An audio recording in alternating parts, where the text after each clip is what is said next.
High বন্ধুগণ, তো আগের ভিডিওতে তোমরা দেখেইছো যে আমরা জয়পুরের জঙ্গল থেকে আমাদের উদয়নপুর লজে এসেছি। তো উদয়নপুর লজ থেকে আমরা বিকেলবেলায় খেয়ে দিয়ে বেরিয়ে পড়েছি কিসের জন্য? বিষ্ণুপুরের যে সমস্ত মন্দিরগুলো আছে সেগুলো দেখার জন্য এবং সেখানে যে টেরাকোটা শিল্প আছে সেখানে যাওয়ার জন্য। তো প্রথমেই আমরা পৌঁছে গেলাম রাস মন্দির অর্থাৎ রাস মঞ্চতে। তো খুবই সুন্দর হচ্ছে এই রাসমঞ্চ, ভীষণ সুন্দর, দারুণ জায়গা। বাট ভেতরে ভিডিও করার কোনো আদেশ নেই, পুরোপুরি প্রহিবিটেড, যার জন্য ভিতরে ভিডিও করা যায়নি। এবং সেখান থেকে আমরা বেরিয়ে এসে পড়েছি গোশালাতে।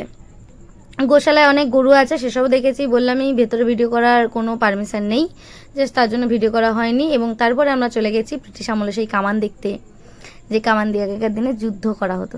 যাই হোক, তো সেখান থেকে আমরা আবার পৌঁছে গেলাম আরও নানা রকমের যে মন্দিরগুলো আছে তা দেখার উদ্দেশ্যে। বিষ্ণুপুরে খুবই সুন্দর সুন্দর দেখার মতো মন্দির রয়েছে। তারপরে এটা হচ্ছে রাধা গোবিন্দ মন্দির, সরি এটা রাধা গোবিন্দ মন্দির না, এটা হচ্ছে নন্দলাল মন্দির। তো নন্দলাল মন্দিরের পরে আমরা পৌঁছে গেলাম এই হচ্ছে রাধা গোবিন্দ মন্দির। ভীষণ সুন্দর, ভীষণ সুন্দর, মানে ভীষণই সুন্দর। এবং সেখানে যাওয়ার পরে যেহেতু সেখানেও ভিডিও করা মানা ছিল, আমরা তো ভিডিও করতে পারিনি। তো চুরি চুপকে চুপকে যতটুকু করা যায় করার চেষ্টা করেছি শুধুমাত্র আপনাদের জন্য। তো যাবেন, যখন সময় পাবেন ঘুরে আসবেন। আমরা যে সময় গেছিলাম সে সময় বেশ বৃষ্টি ওয়েদার ছিল, চারিদিকটা বেশ সবুজ সবুজ ছিল, তবে লোকজনের ভিড়ভাড়টা খুব একটা ছিল না। তাই জন্য আমরা খুবই সুন্দরভাবে ঘুরতে পেরেছি। যেহেতু লোকজনের ভিড়ভাড়টা ছিল না, এক জায়গায় দাঁড়িয়ে আমরা অনেক ছবি টবিও তুলতে পেরেছি। এই হচ্ছে তুলসী মন্দিরে, রাধা গোবিন্দ মন্দিরের। এবং ওইটা হচ্ছে রথ, মানে রথের একটা যে স্ট্রাকচার, রথ অ্যাকচুয়ালি নয়। তো সেখান থেকে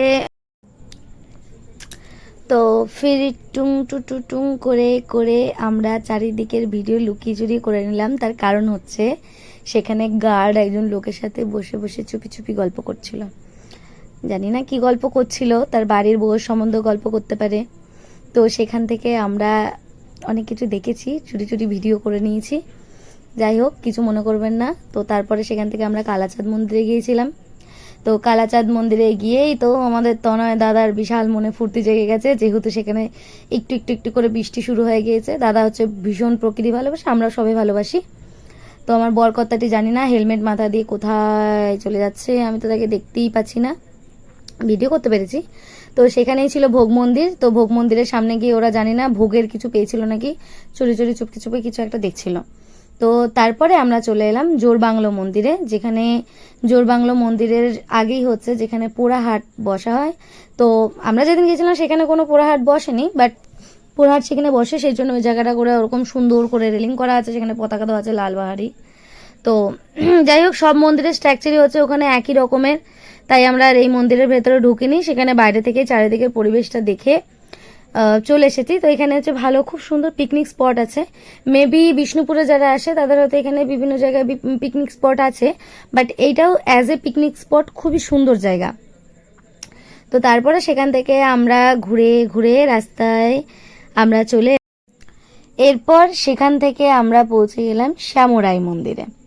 এই শ্যামরাই মন্দিরের পাশে এখনও কিছুটা বেশ জমজমাট আছে, কারণ তারই সামনে অনেকে পোড়ামাটির জিনিস বিক্রি করছিল। আমরাও সেখান থেকে একটা দুর্গা ঠাকুর নিয়ে এসেছি, খুবই সুন্দর দুর্গা ঠাকুরটা হয়েছে। এবং সেটা দেখার পরে আমরা সেখান থেকে চলে গেলাম মহারাজ হিড়িম্বার বাগানে।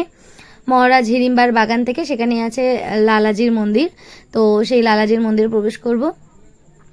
ও যে সামনে ওই হলো লালাজির মন্দির। তো এই হচ্ছে লালাজির মন্দিরের সেই কুয়ো, যেখানে হচ্ছে আগেকার দিনের যে রাজা ছিলেন উনি স্নান করতে আসতেন।